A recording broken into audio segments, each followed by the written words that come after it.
We're going to let them claim asylum. While Democrats are singing kumbaya about illegal immigrants, the Ingram Angle is getting you exclusive new details about what they're doing once they cross the border. Just moments ago, the Department of Justice released a brand new report on the federal prison population and its illegal immigrant inhabitants. Now, we're the very first media outlet to get our hands on this new data, and we're looking at it all for you, and a lot of the details will shock you. Joining me now is Zach Williger, the U.S. Attorney for the Eastern District of Virginia. Zach, it's great to see you tonight. The DOJ found that out of the nearly 60,000 known or suspected illegal immigrants in our federal prison system, 68% had already had a federal removal order filed against them. So this is only federal prisons, by the way. People should understand these are not state prison populations, which are significantly greater.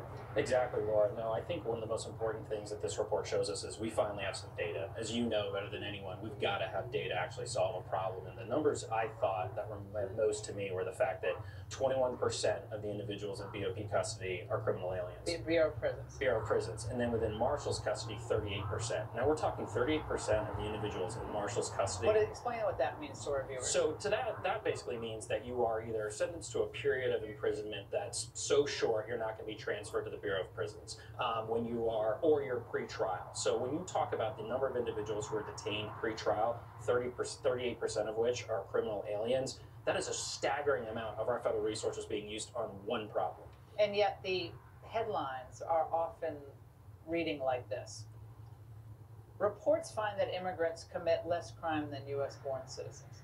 And so everyone sits back and goes, oh, well, that's a relief. But is it a relief given these numbers? Tens of thousands of illegal immigrant criminals in federal prison custody, and the cost to the taxpayer, we don't often talk about that, the human carnage, case of violent crime, but the cost, what is it per inmate? So one of the things that the report wasn't able to do is really quantify that as much as we would like. I think it's one of the things they're going to strive for in the next report. The one figure that I saw in my napkin math was that it cost about $500 million annually for the Marshal Service to cater to the illegal alien population in their custody. So it's a tremendous amount of money, but at the same time, the resources at a time when we need the Marshals hunting down fugitives, providing security at courthouses, doing what they do best. The fact that we're spending this much in the midst of an opioid epidemic, violent crime rates rising in certain places on this one problem is just, it's really staggering. We're not talking just about minor offenses either, are we, Zach? The numbers, again, from the DOJ tonight reveal that 46% of illegals in federal prisons are there on serious drug trafficking or other drug-related offenses.